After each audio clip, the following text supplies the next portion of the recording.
नमस्कार दोस्तों, स्वागत आपका अपने न्यूज चैनल में। तो चलिए बात करते हैं देश व दुनिया की तमाम बड़ी खबरों के बारे में, लेकिन उससे पहले हम आपके लिए डेली लेटेस्ट। कांग्रेस सांसद धीरज साहू के ठिकानों की खुदाई की तैयारी, जमीन में खजाना छिपा होने का शक, अब तक 354 करोड़ कैश बरामद। कांग्रेस के राज्यसभा सांसद धीरज साहू के रांची स्थित आवास पर आयकर की जांच 8वें दिन भी कल जारी रही थी। टीम को उनके रांची और लोहरदगा स्थित आवास की जमीन में खजाना छिपा होने का शक है। ऐसे में टीम वहां खुदाई कर सकती है। अब तक हुई जांच में आयकर टीम को धीरज साहू के ठिकानों से 354 करोड़ नकदी के अलावा आभूषण और अन्य सामान मिले हैं। IT team Jio surveillance system machine लेकर जमीन के अंदर छिपे आभूषणों और दूसरे सामानों की तलाश कर रही है। आयकर विभाग के सूत्रों की माने तो इतना पैसा मिलने के बाद उन्हें उम्मीद है कि जमीन के अंदर भी छिपा खजाना मिलेगा। धीरज साहू के लोहरदगा स्थित आवास में 3 गाड़ियों में 12 इनकम टैक्स ऑफिसर दोबारा पहुंचे और तलाशी अभियान शुरू कर दिया। आईटी की टीम अपने साथ साहू परिवार के 3 सदस्यों को लेकर भी आई है। रांची आवास पर जारी छापेमारी के बीच धीरज साहू के आवास से जमीन, होटल, हॉस्पिटल सहित अन्य व्यापार में निवेश के कागजात सहित बरामद कैश व जेवर का असेसमेंट भी किया जा रहा है। वहीं ओडिशा में साहू कंपनी के ठिकानों से मिले 354 करोड़ रुपए कैश, जेवर और करोड़ों के निवेश की जांच अब ईडी कर सकती है। इसकी तैयारी चल रही है। जानकारी के मुताबिक भुवनेश्वर में ईडी के बड़े अधिकारी ने आयकर टीम से मुलाकात कर पूरे मामले की जानकारी ली। इसके बाद वे दिल्ली लौट गए। मल्लिकार्जुन खड़गे करेंगे छत्तीसगढ़ नेता प्रतिपक्ष का फैसला, विधायक दल की बैठक में प्रस्ताव पारित। जवाबी लेटर में बृहस्पति बोले सिंहदेव और चालजा हार के जिम्मेदार। छत्तीसगढ़ में नेता प्रतिपक्ष का फैसला कांग्रेस के राष्ट्रीय अध्यक्ष मल्लिकार्जुन खड़गे करेंगे। कांग्रेस विधायक दल की बैठक में प्रस्ताव पारित किया गया। भूपेश बघेल ने इसका प्रस्ताव रखा, जिसका समर्थन चरणदास महंत ने किया। बैठक में पार्टी की प्रदेश प्रभारी कुमारी शैलजा, ऑब्जर्वर अजय माकन समेत बड़े नेता मौजूद रहे। ऑब्जर्वर अजय माकन ने कहा कि सभी विधायकों से चर्चा हुई है। सर्वसम्मति से फैसला लिया गया है कि नेता प्रतिपक्ष का नाम कांग्रेस के राष्ट्रीय अध्यक्ष मल्लिकार्जुन खड़गे तय करेंगे। हम दिल्ली में उन्हें अपनी रिपोर्ट सौंपेंगे। दूसरी तरफ बैठक से पहले पूर्व विधायक बृहस्पति सिंह का एक लेटर सामने आया है, जिसमें उन्होंने हार के लिए सिंहदेव को जिम्मेदार ठहराया। बृहस्पति ने प्रदेश प्रभारी कुमारी शैलजा पर भी लगाए पुराने आरोप दोहराए हैं।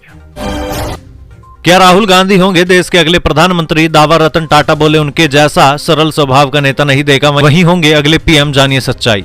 क्या कांग्रेस सांसद राहुल गांधी देश के अगले प्रधानमंत्री बनने जा रहे हैं? सोशल मीडिया पर इससे जुड़ा एक दावा वायरल हो रहा है। दावा भी टाटा समूह के पूर्व चेयरमैन रतन टाटा के हवाले से किया जा रहा है। दरअसल रतन टाटा और राहुल गांधी की एक फोटो वायरल हो रही है। इस फोटो में दोनों एक साथ बैठे देखे जा सकते हैं। फोटो के ऊपर रतन टाटा के हवाले से लिखा है कि श्री राहुल गांधी जैसा सरल स्वभाव और मधुर व्यवहार वाला नेता मैंने आज तक नहीं देखा। भारत के अगले प्रधानमंत्री वही बनेंगे। इस दावे से जुड़ी पोस्ट सोशल मीडिया यूजर्स न सिर्फ एक्स यानी जो पूर्व में ट्विटर था उस पर, बल्कि मेटा फेसबुक पर भी शेयर कर रहे हैं। पड़ताल के दौरान हमें इस दावे से जुड़ी एक पोस्ट राम कुमार रे नाम के एक्स यूजर के अकाउंट पर मिली। राम लिखते हैं, श्री राहुल गांधी जैसा सरल स्वभाव और मधुर व्यवहार वाला नेता मैंने आज तक नहीं देखा। उन्हें देखकर मैं ये बेहिचक कह सकता हूँ कि भारत के अगले प्रधानमंत्री वही बनेंगे। देखिए, जब इस फोटो के बारे में फैक्ट चेक किया गया तो पता चला कि इंडिया टुडे के आर्टिकल की हेडलाइन में लिखा है, रतन टाटा ने जम्मू कश्मीर में निवेश के दरवाजे खोलने के लिए राहुल गांधी की प्रशंसा की। इंडिया टुडे का यह आर्टिकल 6 अक्टूबर 2012 को प्रकाशित हुआ था। इसमें लिखा है, श्रीनगर टाटा समूह के चेयरमैन रतन टाटा ने शुक्रवार को देश के उत्तरी राज्य जम्मू कश्मीर में निवेश लाने के लिए कांग्रेस महासचिव राहुल गांधी के प्रयासों की सराहना की। देश के प्रमुख उद्योगपति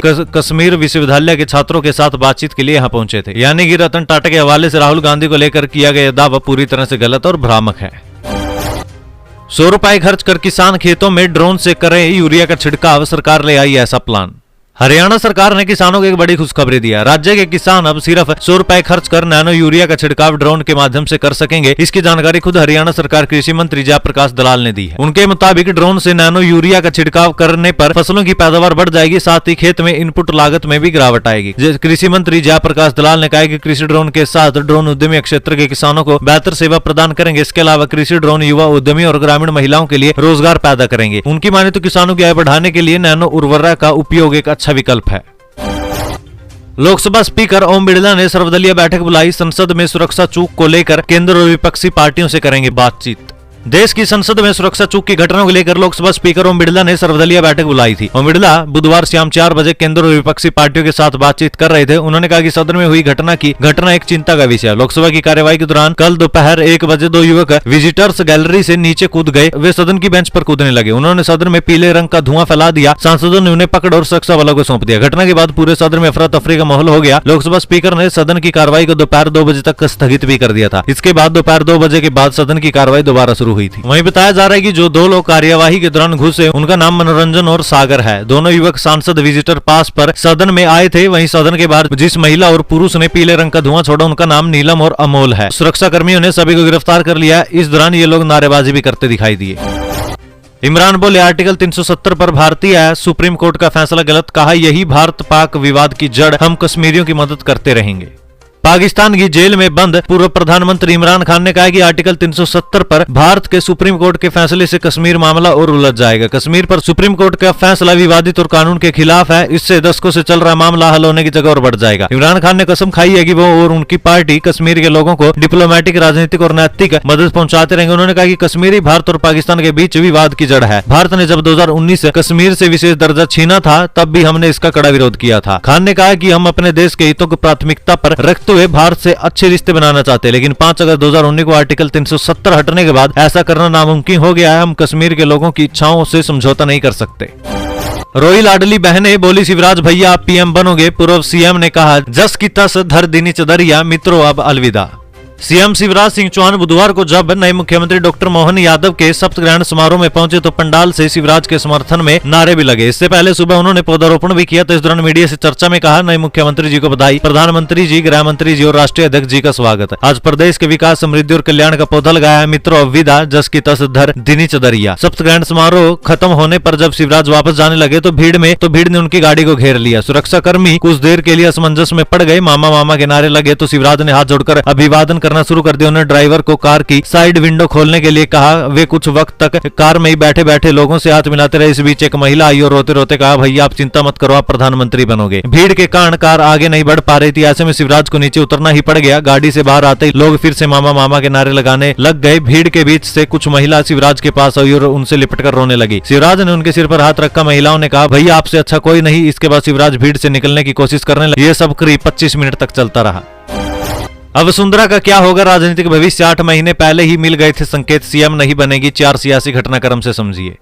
देखिए राजस्थान में नए सीएम भजनलाल शर्मा का नाम तय होते ही ये सामने आएगी राज्य को सीएम पद से दूर रखने के पिछले 8 महीने में 4 बड़े संकेत दिए जा चुके थे, लेकिन वे अपने रवैये पर लगातार अड़ी रही और आलाकमान के सामने नाराजगी जताती रही। आलाकमान ने अपने फैसले में राज्य को शामिल करने की बजाय दूर ही रखा। पहला संकेत तो यह था कि प्रदेश अध्यक्ष की नियुक्ति। पुनिया को तो हटाया लेकिन पसंद का नहीं बनाया प्रदेश अध्यक्ष। दूसरा संकेत यह था चुनावी कैंपेन, बिना राज्य को शामिल किए ही तैयार हुई चुनावी प्रचार रणनीति। तीसरा कारण था टिकट वितरण, राय ली जिताऊ के अलावा खास समर्थकों के टिकट काटे। चौथा कारण था समर्थक विधायकों की लॉबिंग करना। रिजल्ट से पहले और बाद में नाराज ही रही राजे। ऑनलाइन गेमिंग में 500 जीते फिर 7 करोड़ हारे। गेम खिलाने वाले बोले फंसाते नहीं लोग, खुद फंसते हैं फिर मर जाते हैं। एक दिन मेरे मोबाइल पर मैसेज आया, उसमें गेमिंग एप्लीकेशन का लिंक था। मैंने सोचा खेल कर देखता हूँ। गेम का नाम रमी लोटस था। शुरुआत में मैं जीतने लगा, 500 रुपए लगा दिए तो 700 रुपए मिले। 1000 लगाए तो 1500 मिले। करीब 7 से 8 दिन तक चला, फिर मैं हारने लगा। धीरे धीरे 2.5 लाख रुपए हार गया। हारा पैसा वापस पाने के लिए और रुपए लगाता गया, वो भी हार गए। ये कहानी भोपाल के रुपेश की है। रुपेश इंदौर में कंपनी में नौकरी करते हैं। ऑनलाइन गेमिंग ऐप के चक्कर में उन्होंने पूरी सेविंग गवा दी। ऐप से पैसे कमाने की लालच में बर्बाद होने वाले रुपेश अकेले नहीं है, बस ये लोग सामने नहीं आते इसलिए पता नहीं चल पाता। बदनामी डर से चुप रहते हैं। अपने साथ हुई ठगी के बारे में घर वालों को नहीं बताते और कहीं शिकायत भी नहीं करते। महादेव बैटिंग ऐप के जरिए सट्टेबाजी का खुलासा होने के बाद ऐसे ही कुछ लोगों ने अपनी कहानी भी बताई है। इनमें नौकरी पेशा लोग भी है, कारोबारी भी है, डॉक्टर और कम उम्र के लड़के भी हैं। सबकी कहानी एक जैसी है। शुरुआत में थोड़े से पैसे लगाए, जीते तो लाखों करोड़ों लगाने लग गए, आखिर में सब हार गए। सिद्धू मूसेवाला हत्याकांड, लॉरेंस और जग्गू ने खुद को बेकसूर बताया। मानसा कोर्ट में दाखिल की पिटीशन, हमारे खिलाफ सबूत नहीं, केस से डिस्चार्ज की मांग।